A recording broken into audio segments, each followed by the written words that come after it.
G'day guys, Matt here, and we are back again for another track guide thanks to SIMRIGS. This week we're at BELLE for round 8 of the GT3 Fixed series.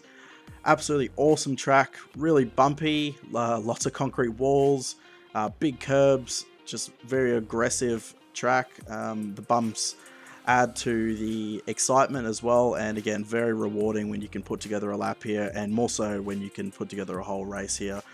We'll do the usual. We'll go through a slow lap, we'll look at some braking markers and some turning points, and because there is quite a few blind corners on this track, we'll look at some of the like landmarks I suppose around the track that we can use to help us with our turning points. So we won't waste any more time and we'll get stuck into it. Alright guys, so we're at BELLE. The car we're in today is the BMW M4. We're running the Sprint setup as per the Fixed series. And before we talk about any lines, I think we should probably talk about our pit exit. It's a very, very critical part, especially during a race. It pretty much blends out straight onto the racing line. Not only can you ruin your race, but you can ruin someone else's, and you can cause quite a decent sized pile up. So you really want to be keeping an eye on that black box as you exit the pits during your race. Best bet is to try and get yourself over to the left hand side of the track as quick as you can and off the racing line. The racing line is going to be over on the right hand side, so you want to try and, as you exit the pit lane, if it's clear, obviously you're okay. If you've got a bit of a gap, but you know that once they get round turn 2 they're going to catch up on you, especially if they're a faster class car, best bet, try and move yourself over to the left hand side of the road. So as we come into turn 3, we're going to be in 5th gear, and we're going to want to be braking between the 400 and the 300 boards here. So right about here. So we're going to be from 5th gear down into 2nd, so down 3 gears. And apart from most of the quite aggressive curbs, this curb is actually not too bad. You can use a bit of this curb, but it's not really going to unsettle the car. I try and use it each lap. Into turn 3. You're going to get out of 2nd, up into 3rd.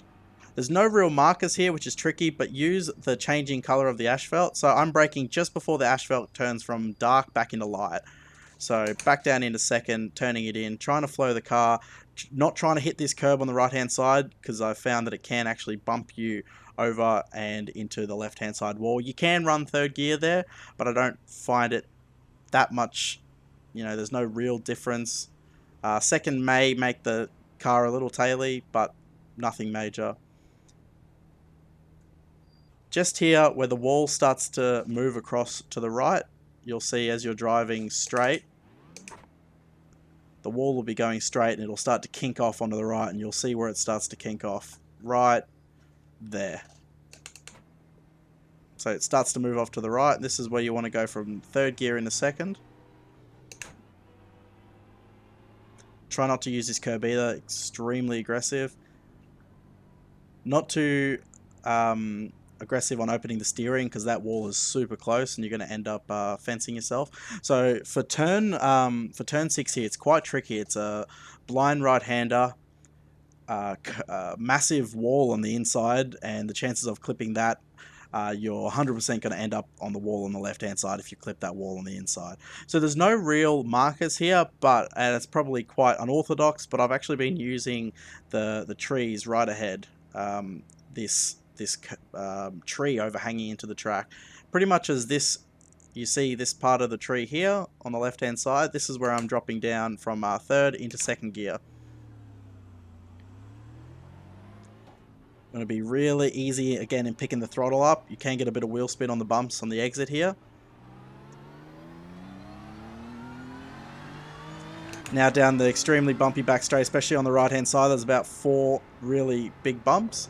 As we're coming into turn 7, you want to set yourself up kind of in the middle to left hand side of the road for turn 7, braking just after the 400 down from 5th gear into 2nd, and keeping yourself along the left hand side of the wall to open up turn 7. Again, you can use a bit of curb here, but try not to let the car push out too wide, because there is a wall jutting out there on the left. Now, braking point for turn 8, we're going to be in 3rd gear, is this wall jutting out here, just on the A sign of the Auto Trader.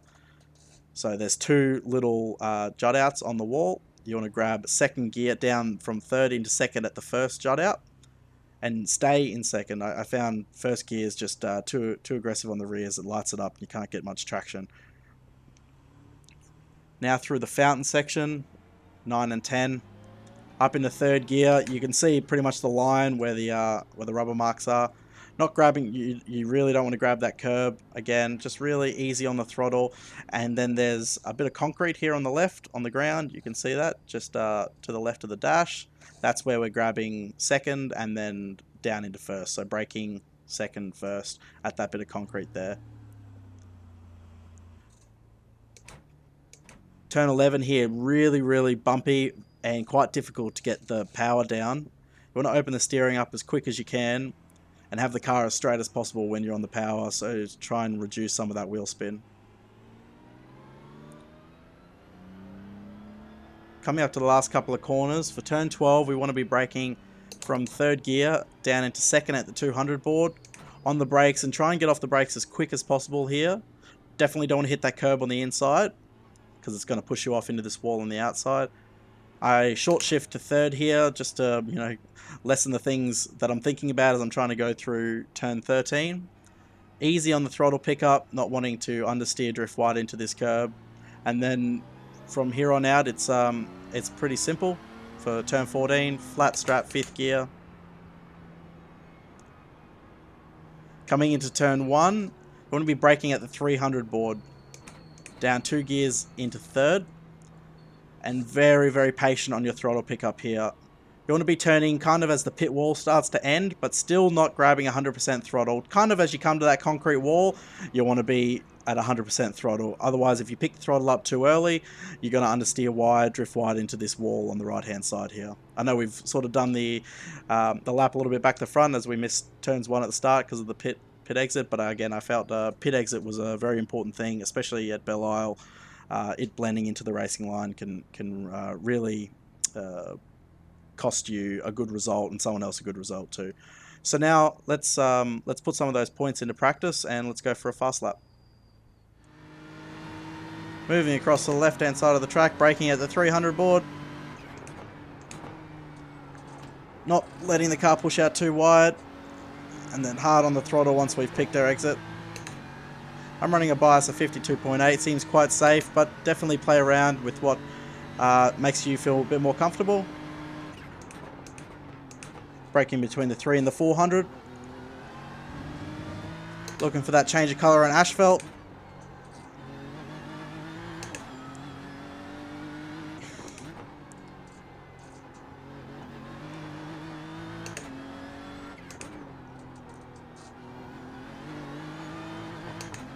A little bit of wheel spin on exit there. Right hand side of the track and then slowly moving our way back over before the 400 and braking just after the 400.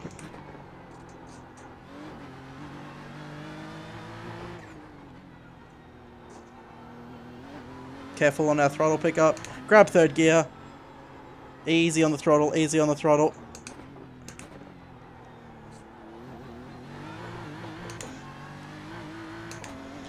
Looking for the 200 board.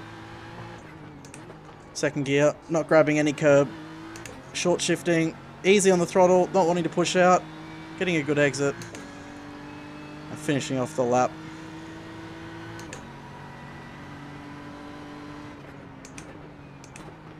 And that is a hot lap of Belle Isle. Thanks for riding with me this week, guys. Hopefully I've helped you learn a little bit more about the Belle Isle Street Circuit, and hopefully it helps in this week's official race endeavours. Best of luck with your races, and we'll see you next week for round 9 at Monza. Cheers, guys.